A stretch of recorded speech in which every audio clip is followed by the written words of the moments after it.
Good evening, everyone, and thank you for joining me at this third installment of my series of learning from the writings of leaders we lost in 2020. And tonight's talk is on Rabbi Lord Jonathan Sacks, Zecher Tzadik Livracha, and it's on Halacha and Modernity.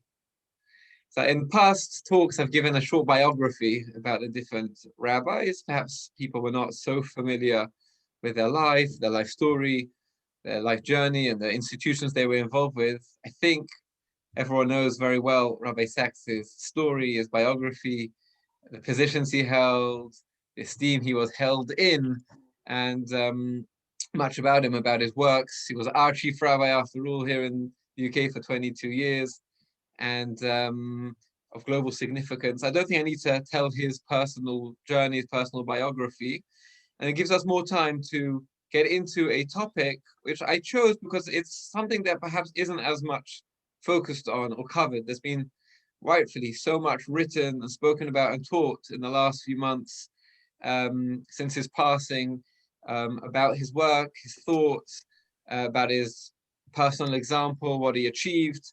There's currently courses available. I know London School of Jewish Studies are doing a course on different students of Rabbi Sacks, taking different aspects of his thought, of his teachings. It's a gift that keeps on giving. It's really quite incredible when you think about it, when you take a step back, his impact on not just the Jewish community, but the Jewish thought world, the world of Torah ideas. He imparted so much and so much more for everyone to explore. I myself, I've read a huge amount of Rabbi Sacks's work, been incredibly inspired by him and by his writing. It's really shaped in many, many ways. I've spoken about, I wrote a Hesper for him, I've spoken about on other occasions, really shaped so much of my thinking of relating to Judaism, of thinking about Judaism in certain ways, certain aspects beyond the pages perhaps of the Gemara and the Chumash, to think of the bigger issues, to conceptualize Judaism as a system, as a religious framework. But it still, inspires me, and it just takes my breath away. You keep on reading and learning more, and it's just, appreciating more depth and so much more. And that was so much more you can learn from him, and that's definitely true in preparing tonight's shir. Because Rabbi Sacks, probably better known for either his works that deal with religion in general, religion especially in the modern world, the voice of religion, the place of religion, the need for religion in today's secular world. He's well known for what the specific Judaic tradition, Judaism has brought and given to the world and taught the world in its values and its fundamental ideas. And he's also obviously well known for tackling some major societal issues through the lens of a Jewish and a religious perspective, whether it be immigration, terrorism, clash of civilizations, the move of society into the private domain, into the individual realm, and that losing that sense of shared community. He addressed those issues. And obviously people are familiar with him in the Jewish community for his Torah works, his works on Siddur, his works on Chumash, whether it's covenant conversation, his works on the Chagim, whether through the liturgy of the Machzorim, or whether his ceremony celebration, those incredible essays he wrote on each of the Chagim. Less well known is Rabbi Sacks as a halachist. And the truth is, he wasn't really a halachist. He wasn't somebody who was paskining halacha, weighing in on the minutiae of halachic questions and answers. He wasn't dealing with halachic issues. He left that to the Beis Din. That wasn't really his area of expertise, so to speak, the details of halacha. But what he was clearly, as a philosopher of Judaism and as a major thinker about Judaism, as someone who was steeped in, he wasn't just a Jewish philosopher, not in the same way as Rav Soloveitchik, but in a way he was an Orthodox rabbi who trained for many years to become an Orthodox rabbi in the text of Jewish learning, in Gemara, in the Talmud, in the codes of Jewish law, Halacha. He was somebody who learned with we discussed his Rabbi, was his teacher, Rabbi Nachman Rabinovitz, a world-class halachist and Talmudic thinker and expert on the Rambam. And Rabbi Sacks learned those things and invested in those things. Nevertheless, he never wrote a work of halacha. He never weighed in halacha. But what he did address himself to, and especially in the early years, 30 years ago in the late 80s and early 90s, and really the early years of his writing and putting out material and books and essays, is he did deal with the issue of sort of the philosophy of halacha. And that's why he entitled this share Modernity and Halacha. And it's really not something well known, not something we speak about, but I think it's something where his voice is, as always, a very clear one, an inspiring one, and an important one. I'm drawing on two essays. The first is from a book called Crisis and Covenant, came out in the early 90s. Rabbi Sachs wrote a slew of books in the early 90s. Really, these were the first books I read and really brought me into the world of Rabbi Sachs. He moved away from this quite quickly, but where it was more, he wrote about modern Judaism, really from the Enlightenment onwards, and he traces in a number of books the history and also the ideology of the different movements within Judaism: Reform, Orthodox, Conservative, Masorti in England, Zionism. And then he also moves into the ideology of these movements, not just tracing the historical realities, how they split apart, they splintered apart because of such, and as a reaction to the experience of European Jewry in the 18th, 19th, 20th century. Then he also talks about the ideology of them, and specifically within Orthodoxy, some of his arguments for the sake of heaven, some of the different routes that Orthodoxy itself took, and talked about the philosophy and the worldview of people like Rabbi Kook, as the founder of religious Zionism, or important voice, prophetic voice within religious Zionism. He talks about Rosh Soloveitchik, modern Orthodox in America, and various other important Orthodox thinkers. But what he did less, those books didn't deal with, but what these two essays I'm going to share do deal with, is even deeper, really unpicking and unpacking how they deal not with the response to the historical and the human experience, human reality of the Jews at that time, or neither with their broader ideological stances as a religious, on their religious worldview in general, but how they dealt with halacha, with a very more intricate and specific area of halacha in that relationship to God. And we'll see how he defines halacha. So there's two places. So this is a book called Crisis and Covenant, which deals with deeper themes, more intellectual themes, Judaism and its texts, in search of a Jewish people. But he has one chapter called Halacha and Modernity, which is still more, I guess, historical and more of an overview and a survey than the other essay. We're going to focus more on this tonight. So when preparing, I realized perhaps the other one is a little bit too technical. Perhaps another time for those who are interested, because we'll get to it, what he deals with in this next essay. I am happy to teach and to go through. The next piece is from a book called Rabbinical Authority and Personal Autonomy. So as I mentioned when we had the lecture about Rabbi Lam, one of his many achievements was to convene the Orthodox Forum. Already in the late 80s, an Orthodox think tank brought together thought leaders, Rosh Yeshiva, Jewish academics, high-profile communal rabbis in America, called the Orthodox Forum, to address cutting-edge issues that face Orthodoxy: gender issues, relationships with non-believing Jews or non-Orthodox Jews, Israel and the diaspora, issues like that. Over the 80s, 90s, 2000s, they dealt with many issues. This was the very first forum he had in 1988 or 89. The guest speaker was then Rabbi Dr. Jonathan Sachs, who was at the head of Jewish College. He wasn't the chief rabbi yet. And he was asked to present on creativity and innovation in halacha. And it's an incredible essay. Well, it's a speech that became an essay, put into the book in 1992, 1993. Creativity and innovation in halacha. He touches on some of the themes he writes about in this other book, scoping out different responses, how you deal with the halachic process in the different streams of Judaism within Orthodoxy itself a little bit. Here he goes a little bit further, and he asks the question of what is the role, what is the remit of creativity and innovation in halacha. He tackles certain halachic principles, like we have lo bashamayim, the fact that the Torah is not in heaven, is given over to humankind to interpret it, and what are the parameters of that, and how much innovation can that allow in creativity and halacha. He deals with principles like horat shah, a temporal enactment, something that's only for a short time period to address a pressing need, and again, what is the parameters of that? The idea of in the dain elamasha in of ro, the idea of what's the role of precedence of halacha, how bound are halachis and halachic decisives dealt with, bound to the precedence in halacha. But then he deals more broadly with history and halacha, how halacha relates to its historical context, or its role in history and the changing of human the human experience and the changing of human society.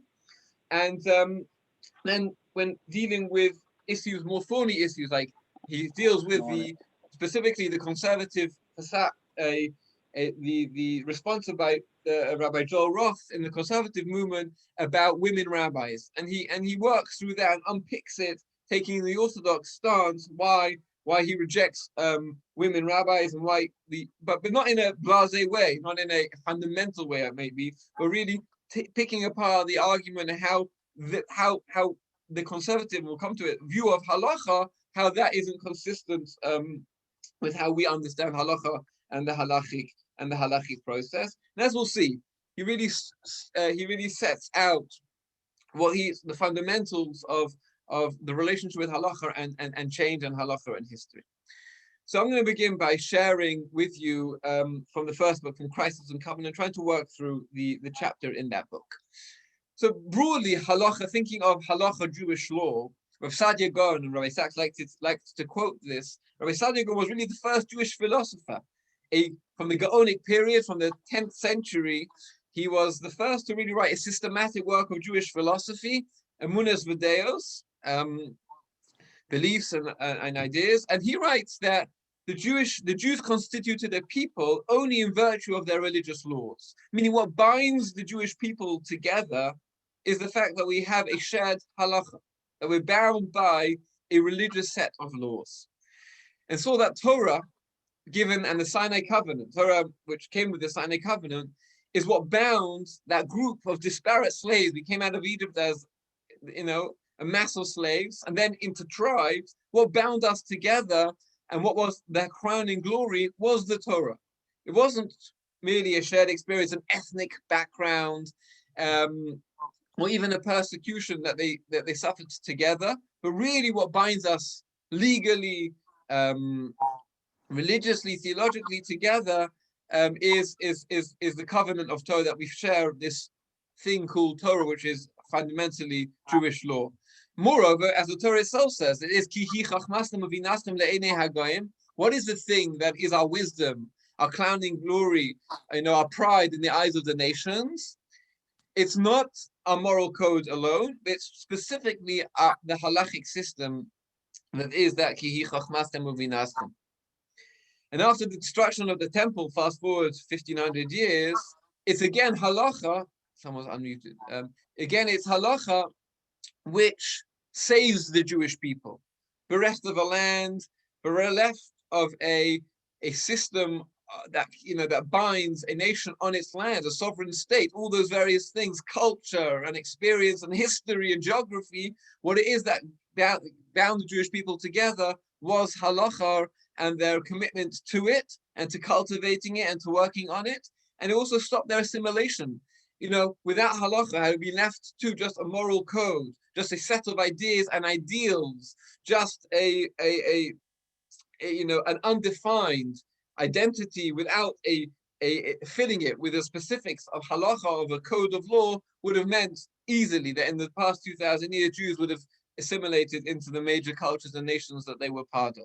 And as I said, immediately following the destruction of the temple and the exile, Jews poured all their energy really into halacha and the formulation, into creating the Mishnah and then the Gemara and all the commentaries and works that abounded from it, Jewish legal texts.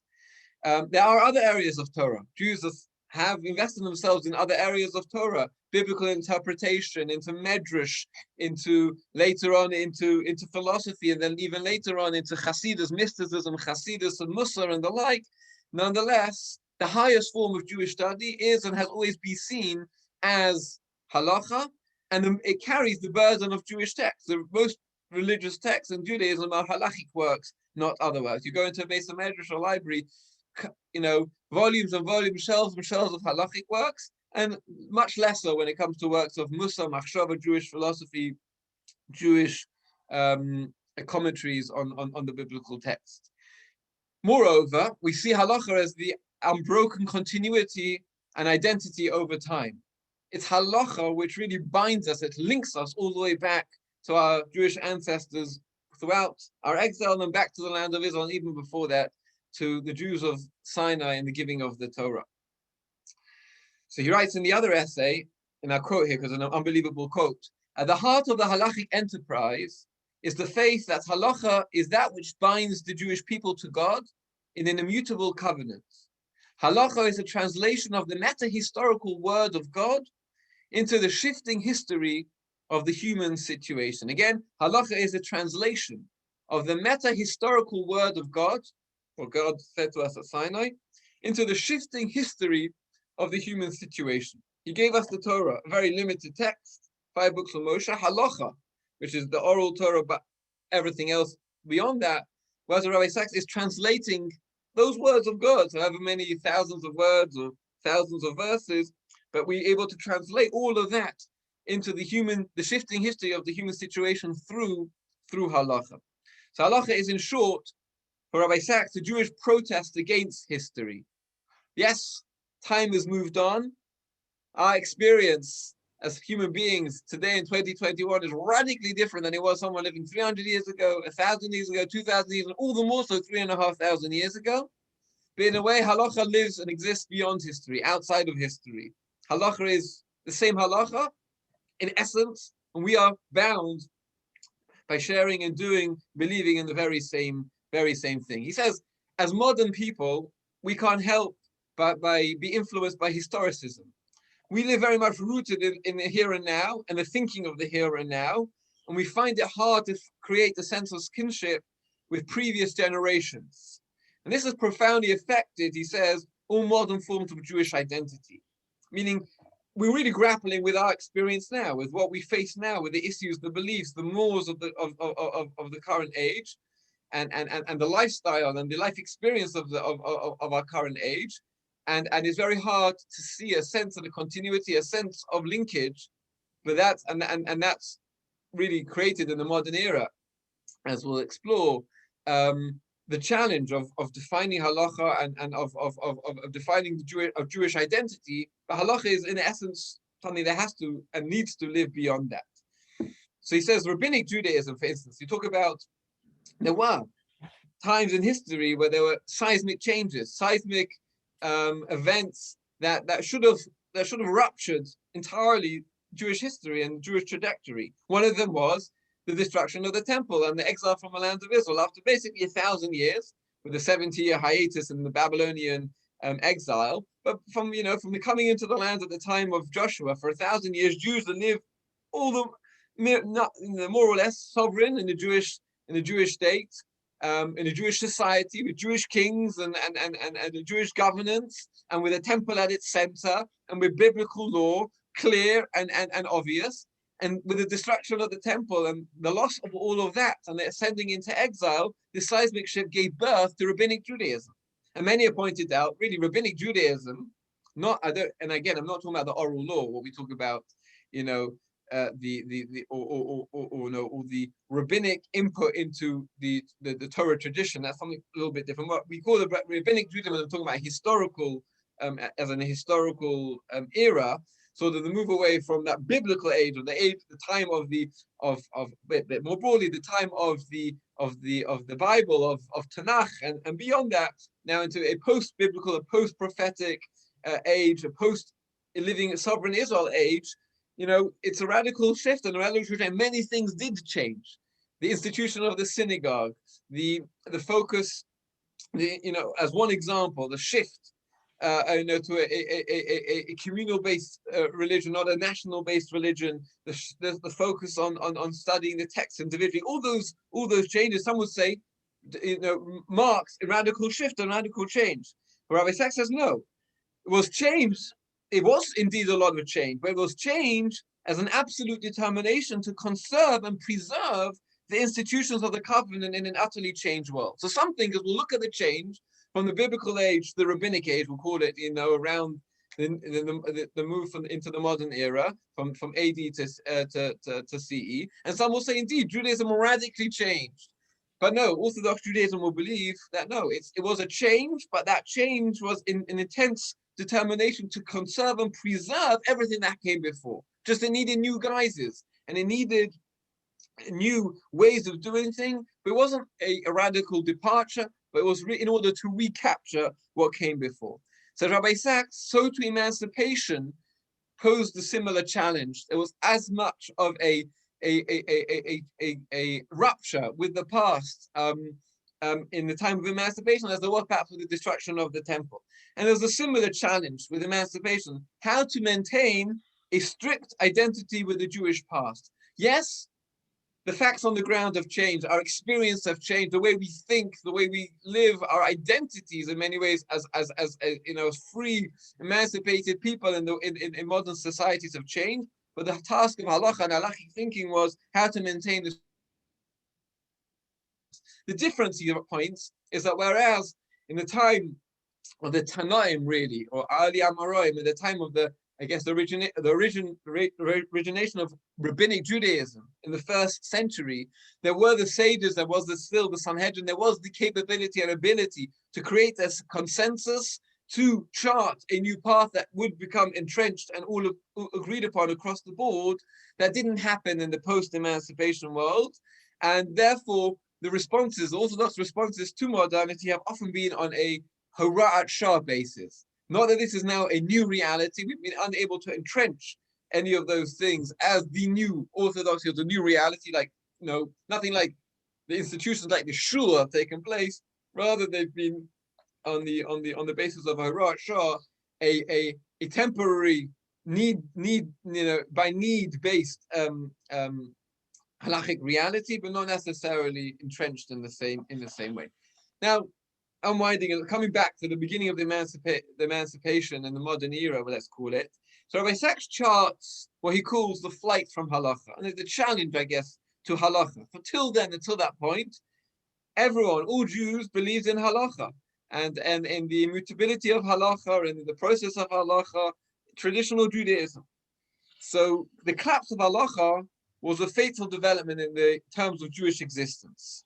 So it starts with Spinoza, really one of the early modern thinkers, and he argued that biblical law, the Torah, halacha, was clearly intended as a political constitution for a religious state. Right? It was meant to be that which the Jews living in Israel lived by. But once that was no longer a reality for him, the void of the Jewish state, Jewish sovereignty, then the whole constitution, the whole of halacha was void. Mendelssohn flipped the argument on his head. And he argued that Judaism remained in existence, halacha remains in existence precisely because it was a revealed legislation. God did give us the Torah.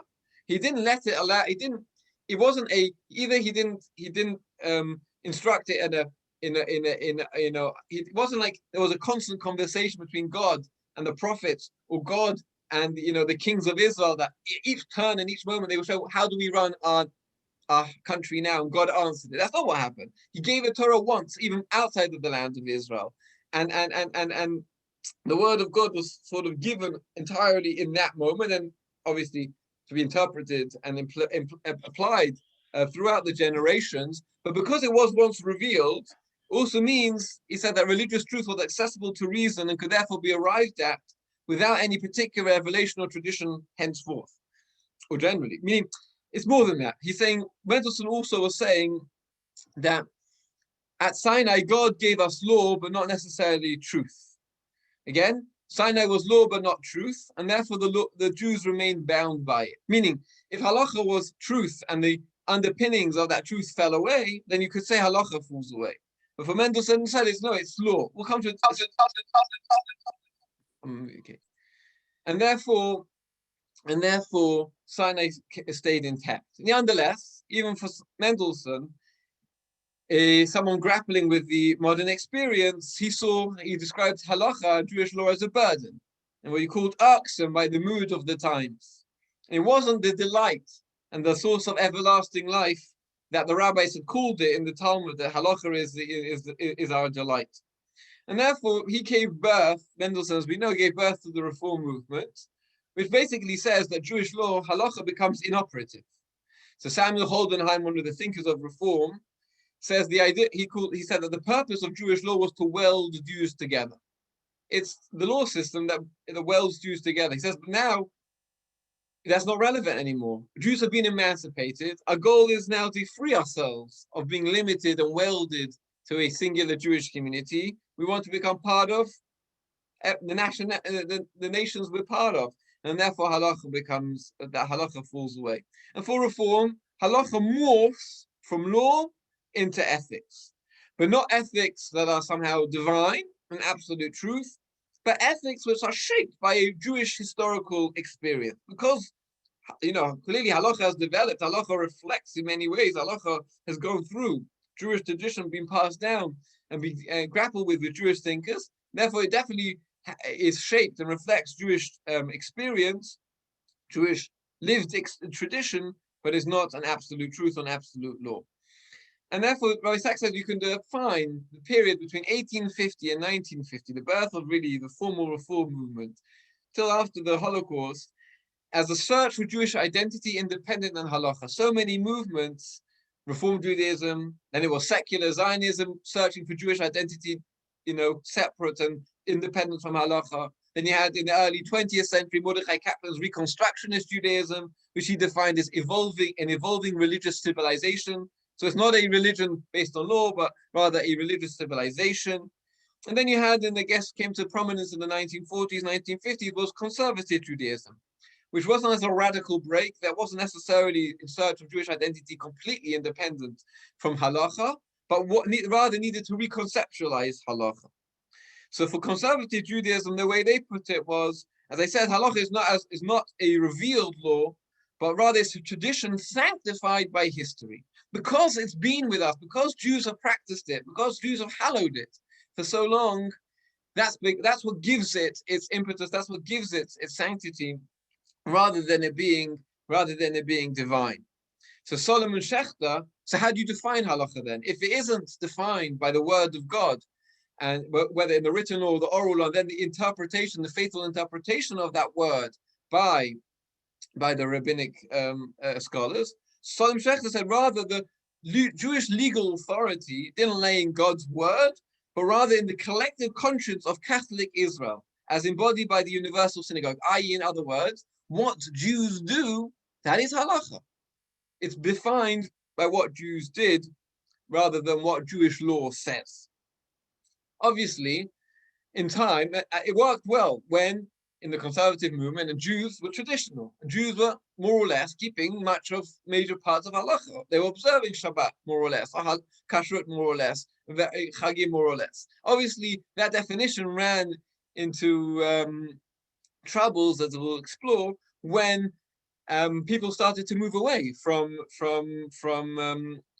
religious observance, and therefore, then how do you start to define it? Quite quickly, halacha will become obsolete, because if it's defined by what people do and people are not doing it, you're going to not be left with much halacha. And it's obvious that that was going to happen, because much of halacha, if you think about it, kashrus, Shabbos, the fact that a beis din and not a civil court defines status like marriage and divorce, now, and they keep that creates Jewish exclusivity and Jewish separateness. Now, for a society and for people trying to move in the modern era, especially in the American modern era, in the 20th century, trying to integrate into larger society, they were going to want to move away from the strictures and those restrictions that were supposed to keep them segregated and keep them separate in their Jewish communities and Jewish societies, and therefore the observance fell away.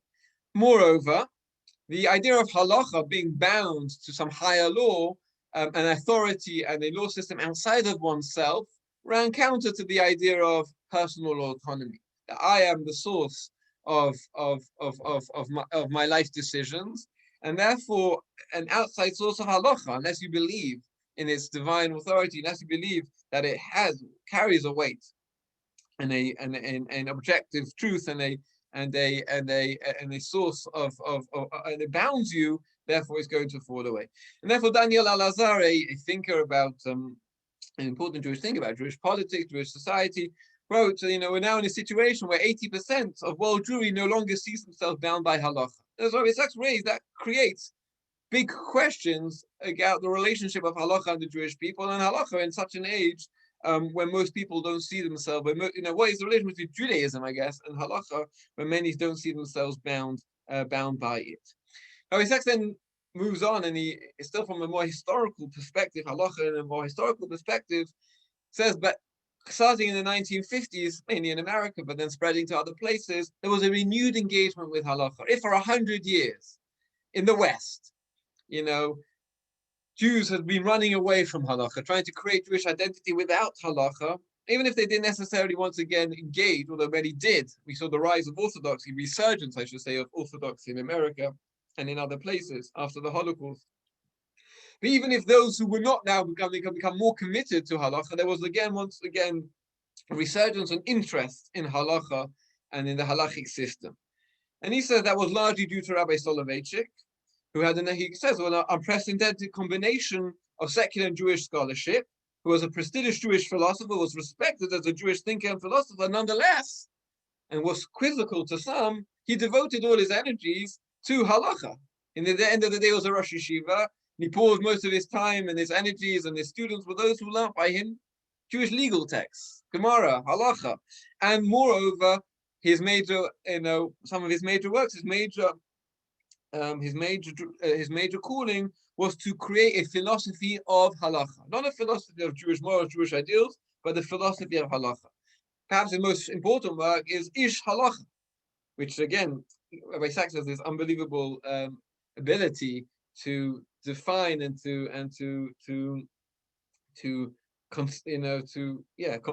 define large, whether ideas, books, into pithy sentences, and really it's quite incredible. So what does he write about Ish Halacha? He writes, Ish Halacha is a dazzling study of the personality dedicated to seeing the world through the perspective of halacha. So really, he wrote a work about how does somebody committed to halacha see the world through their perspective. And what did Ish Halacha do? What did halachic man or the halachic personality, what did it do? It lent existential drama and philosophical resonance to what had until then been a dry and juristic discipline. For the first time, halacha was set forth not just as law, but as a complete conceptual orientation, giving rise to a distinctive religious persona. He gave voice to the idea that halacha is not just do's and don'ts, but halacha, and really what Rabbi Soloveitchik argued in another book, Halachic Mind, that really halacha is the source, is the objective datum from which all Jewish philosophy emerges and must be constructed upon. In other words, all of Judaism, all branches of Judaism, all ideas of Judaism, no, I don't mean branches, denominations, but all various areas of Jewish thought, Jewish ideas, Jewish life, is really an expression of the halachic tradition. That's impetus number one, why there was a re-emergence of interest in halacha and the halachic system. Impetus number two, he writes, was a crisis of legitimacy that was experienced by reform and conservative movements in America in the 1960s. We all know what happened in the 1960s, the Cultural Revolution. If until that point, reform and conservative Judaism could flourish intact and maintain a very distinct Jewish identity and even Jewish practice, even though it had become devoid of a divine impetus and boundedness to halacha from that end, because it was existed in a traditional society and even a religious society, so to speak. But with the change of that in the 1960s, or a radical change sociologically, suddenly that those movements were thrown into a crisis of how they create Jewish distinctiveness. Was that there wasn't really much room for Jewish distinctiveness, meaning that with a moral revolution, so the morality of the Torah no longer jived with the consensus of general morality, with ethical universalism, that all a shared ethical sense, not a unique one to your religious tradition, and intense personal autonomy. That the idea of I'm going to choose my lifestyle really in every area, and I can express it as I wish, as seen in the cultural revolutions of the 1960s. So where's the room for Jewish distinctiveness if it isn't defined by halachic by halacha and halachic system. And therefore, he says, interestingly, at that point, Reform rabbis start to write halachic responsa. They start to adopt a very traditional, the heartlands of halacha, halachic responsa to address issues that faced Reform communities. Of course, it was different. These halachic responses were written as guidance. They're never meant to be bound. They weren't to bind anybody. And that's that genre. The optic of that genre again gives this lends this credence. This idea there was a return to the interest of halacha.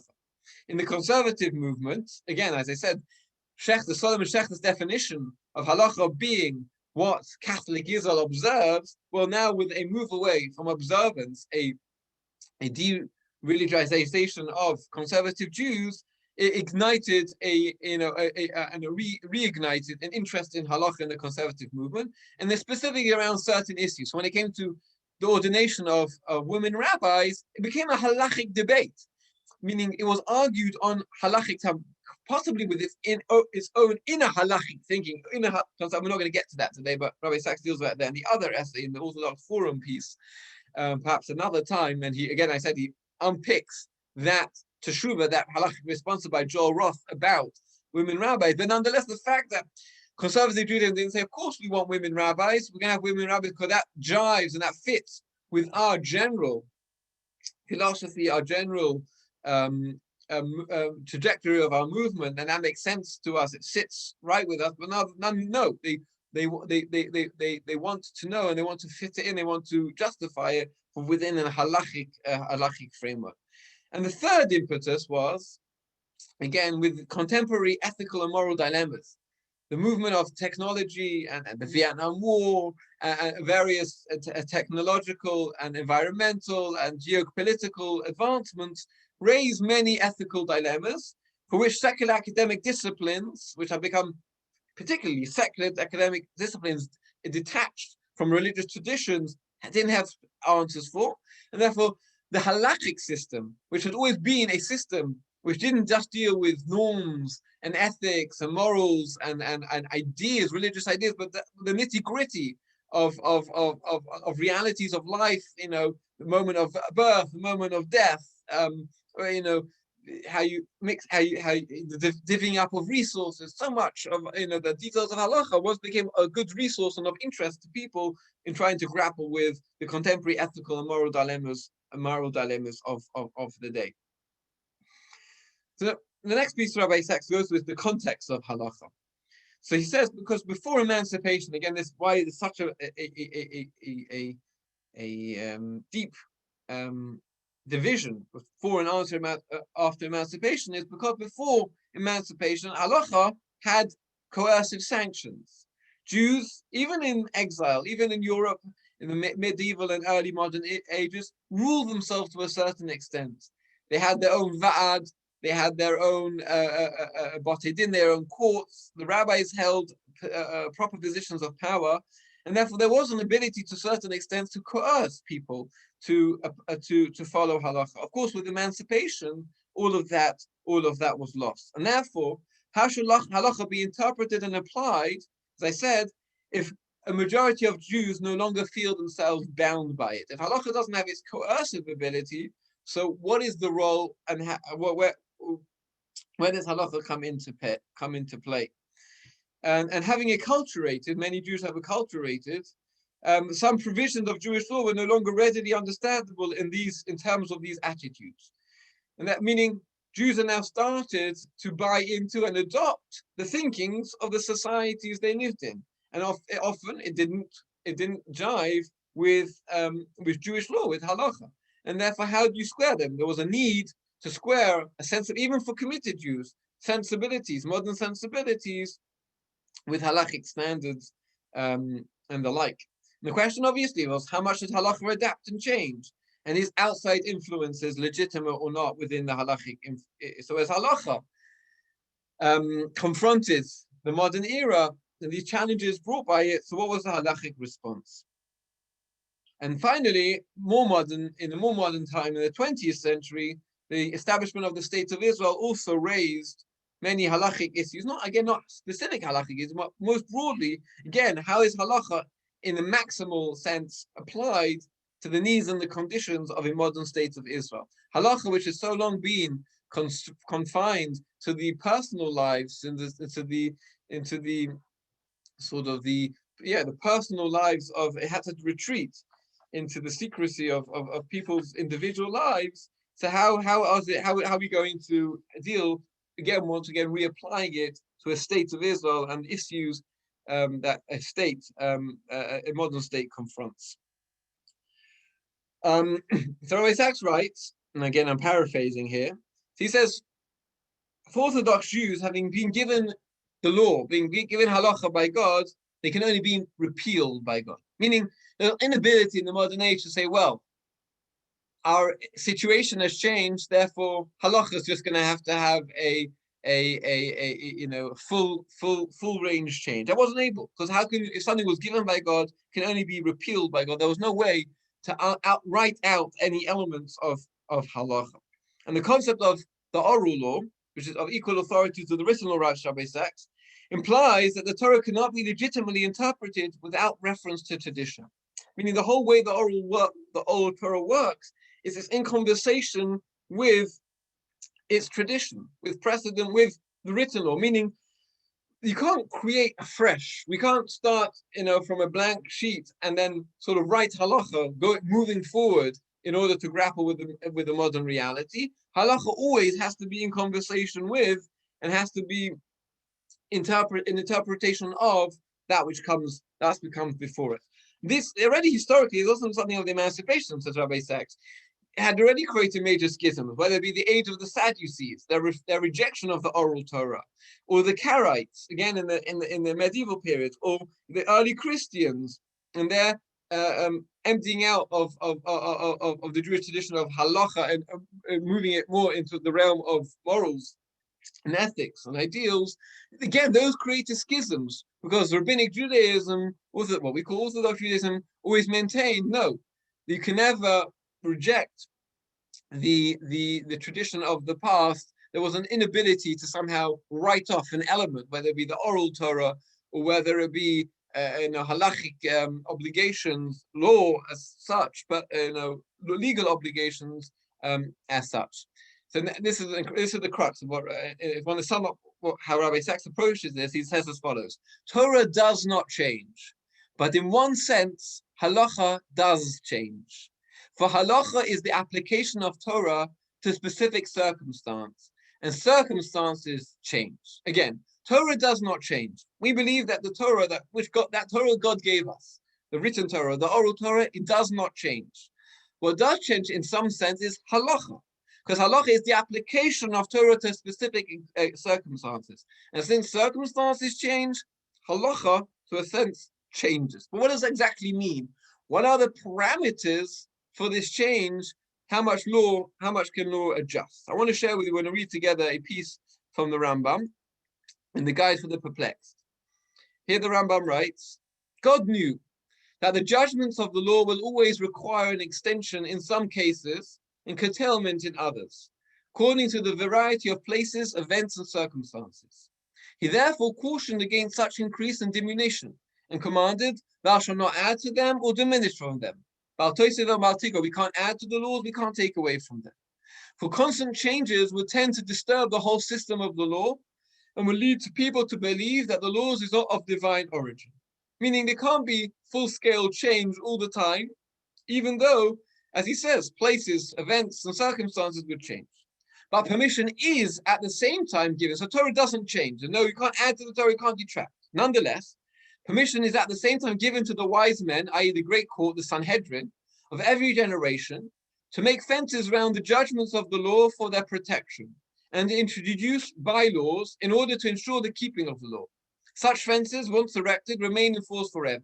Meaning we can add gezerot, we can add enactments that safeguard the law, and they remain forever. The Mishnah therefore teaches and make a fence around the law. In the same manner, so there was another power given to Sanhedrin. They have the power temporarily, this is not permanent, this is a temporary power, to dispense with some religious act prescribed in the law, or to allow that which is forbidden if exceptional circumstances, events require it. Again, circumstances change. Perhaps in some circumstances, they were allowed to they were allowed to suspend Torah law for a temporary amount of time. But none of the laws can be abrogated permanently, and has been explained by us in the introduction to the commentary of the Mishnah in treating of temporary legislation. Now in the bowl, by this method, the law will remain perpetually the same, Torah is the same, and will yet admit at all times and under any circumstances some temporary modifications as are indispensable. If every scholar had the power to make such modifications, the multiple of disputes and differences of opinion would have produced an injurious effect. Meaning, it's not up to every individual scholar or rabbi to be able to do this. This is either, as we'll see, really the Sanhedrin at the time of the Beis Hamikdash of the temple, a bit later in early Mishnaic times, they had the ability to do this. Therefore, it was commanded that of the sages only the great Sanhedrin and none else should have the power, and whoever else would oppose their decision should be killed. If any critic were allowed to dispute the decision of the Sanhedrin, the object of this law would not be attained, and it would be useless. So what the Rambam is writing, and I forget where Rabbi Sachs draws his inspiration, is halacha changes, but what? To preserve the essential integrity of biblical law. It doesn't change for change's sake, it doesn't change to depart, but it changes to solidify, to uphold the integrity of the biblical law. And furthermore, when it does tilt, when it does change, it's always in the direction of conservatism, to stay the same rather than to change. And then he writes that the defenses to uphold the law remain permanent. The suspensions to dispense with the law were always temporary. Furthermore, after the finishing of the Talmud, no one anymore had the power to legislate for all of Israel. So there was no longer legislation, but what we do have is interpretation. And that's what we've been doing for the last 1500 years, halachic interpretation. As Rabbi Sachs writes, even with halachic interpretation, and Halacha has interpreted and continues to interpret the law, the Torah, into every situation in order how we can uphold and keep and observe Halacha and Torah can and remain relevant and actionable in every modern situation. Nonetheless, change is not a value in Jewish law. Meaning, yes, Halacha and it can interpret to have changes, but we're not looking for change. Change is not some type of value. It's not some type of revolution. We're trying to move the law forward to get ourselves to a better place. That's not really that isn't the goal of halacha. Rather, rabbinic tradition always saw itself as uncovering the truth, uncovering the law, rather than making it anew. Halacha is not in the game. No, halachis is in the game of creating new things. It's in the game of uncovering not what was before and interpreting it to the situation. And therefore, we always see interpretations as strictly continuous with the biblical precedents. Again, halacha is the application of an unchanging Torah to a changing world. Halacha changes so that the Torah should not change. Again, this I've only seen in Rabbi Sachs, a brilliant formulation of it. The halacha is the application of an unchanging Torah to a changing world. Halacha changes so that Torah should not change. And he calls the halacha system as homeostatic. Really has an internal stability rather than it being evolutionary. And he contrasts this approach to the approach of non-Orthodox attitudes to halacha. So the Jewish secularists will simply see halacha has been superseded. Halacha is no longer relevant, no longer intact. In Reform, so the more radical reformists again will say halacha has no place, we're in a post-halachic situation. And for the more traditionalist Reform thinker, halacha is there, halacha exists, but it has a vote but no veto. So it doesn't have a vetoing power.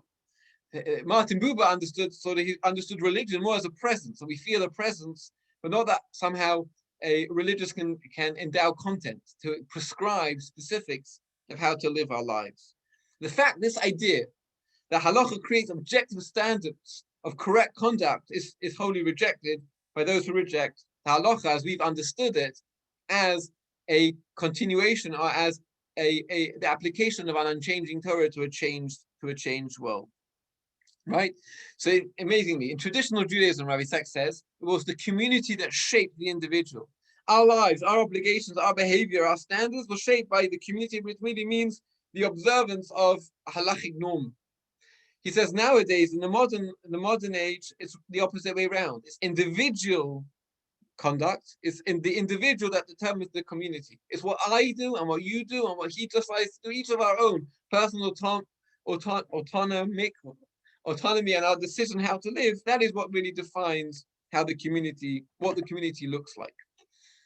In the conservative movement, so he quotes the thinker Robert Gordis, who talked about a dynamic halacha. So in conservative movement, there's halacha. He also talks about a dynamic halacha, again, born out of interaction with the new ages and developments. Halacha changes. We don't throw halacha out. It's not like halacha is just non-existent.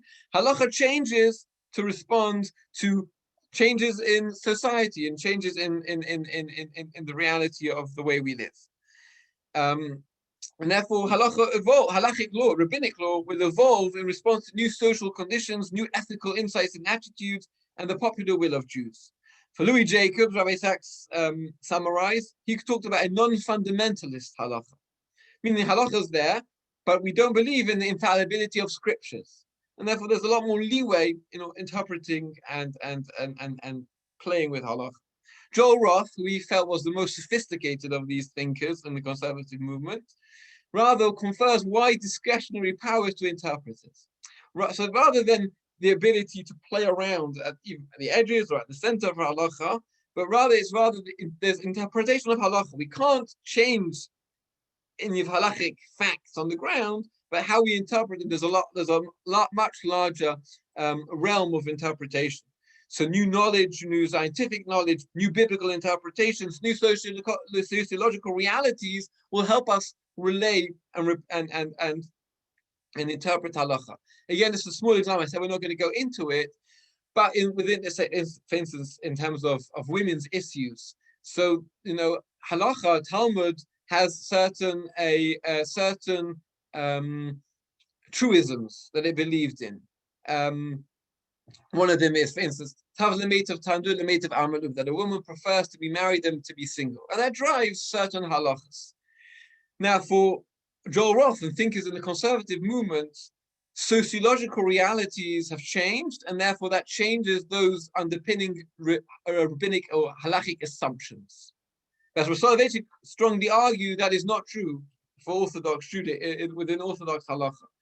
Certain assumptions that are made by the Talmud, by halacha, they cannot change. They are not merely sociological assumptions.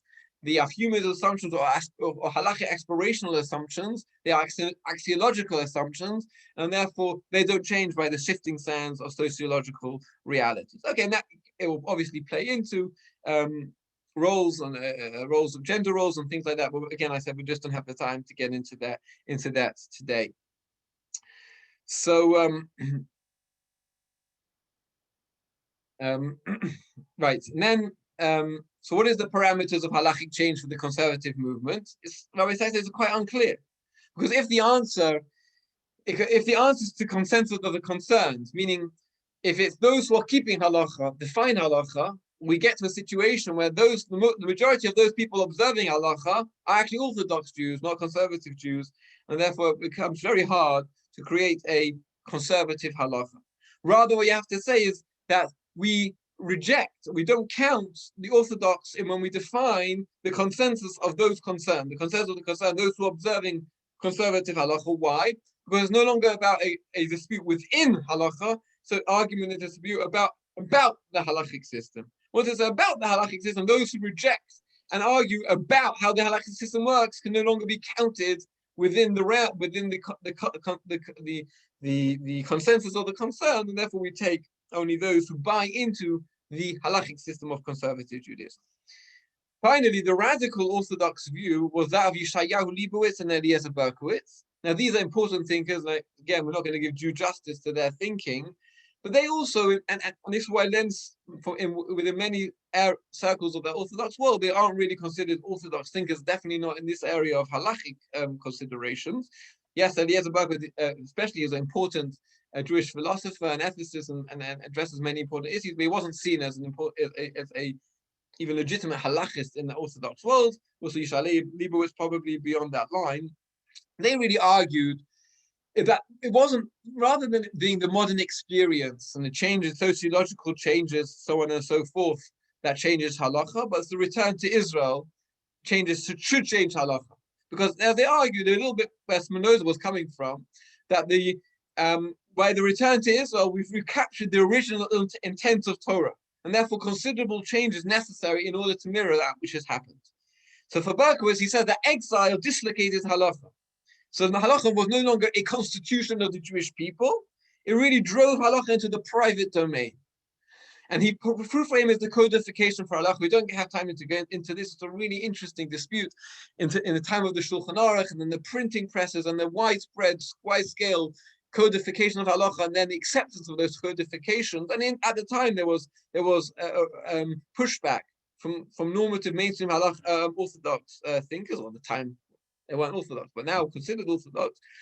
But for Berkowitz, halacha cannot be codified in that way, because halacha has to be open to interpretation and constant interpretation by each and individual halachist.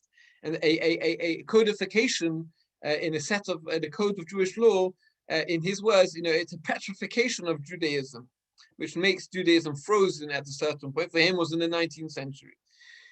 And therefore, he says, Berkowitz argued and Leibowitz argued that the halachists today fail to recognize the seismic shift.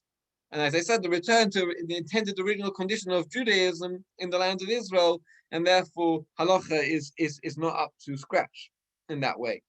And Leibowitz, I'm not going to go into, because Leibowitz is those interested. Leibowitz's whole philosophy of halacha is a very interesting one and a difficult one. He really doesn't. He believes in obedience. The halacha is really just about. It's not about ethics. It's not about the why. It's about obedience of God. It's about doing for God. It stands outside the realm of human reasoning, and therefore we can't apply human reasoning to halacha, meaning human moral reasoning to halacha.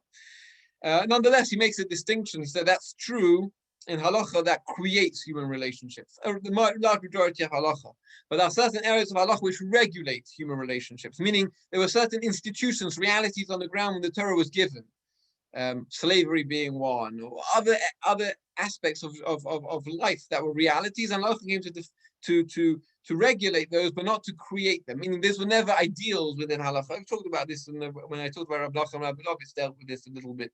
And in that realm, he felt that there was a lot of leeway for halachic change, because halacha always expected human realities and human institutions to change, and therefore to respond alike. And therefore, the social law of Torah did not create social institutions, but regulated them. And therefore, when those institutions change, those halachas become inoperative.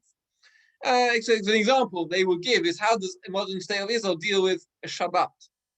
Do we work around as we've done, as halachis have done, have to deal each and every situation and assess each and every halacha on its own text, on the precedents, on a whole halacha system? Or do we say, no, a state has to function with a Shabbos, and therefore we have to have much more large-scale, macro halachic solutions, rather than dealing with the siloed Jewish issues. We really only scratched the surface, but let me just finish with a couple of quotes, which I think help us summarize what we've seen from Rabbi Sachs. So Rabbi Sachs writes, halacha responds to preserve the integrity of Torah as the religious constitution of the Jewish people. At times, this mandates change, as in the case of women's education, meaning women's education has changed a radical amount. At other times, it counsels resistance to change. In modern times in particular, when most change in Jewish life has been in the direction of abandonment of tradition, many halachists have seen it as their duty to oppose even technically permissible developments on the grounds that change as such weakens the structure of religious authority. So again, here he's beginning to address the issue of, even if halacha can change, how much should it change? How much should halacha be creative, and how much should it be innovative? And if we then again, what Rabbi Sachs was adamant about is halacha. The role of halacha is to maintain the integrity and the unchangeability of Torah. Therefore, maybe there'll be often the case can be argued that we don't want halacha to change too much, because we want to maintain as much as possible the integrity of Torah. Modernity finally then has dramatically changed the situation of halacha in fact, if not in principle. In sociological terms, it has ceased to be the constitution of all Jews and become instead the voluntary commitment of some, those who grant the biblical rabbinic tradition its classic authority. The advocates of halachic change are inevitably in a minority.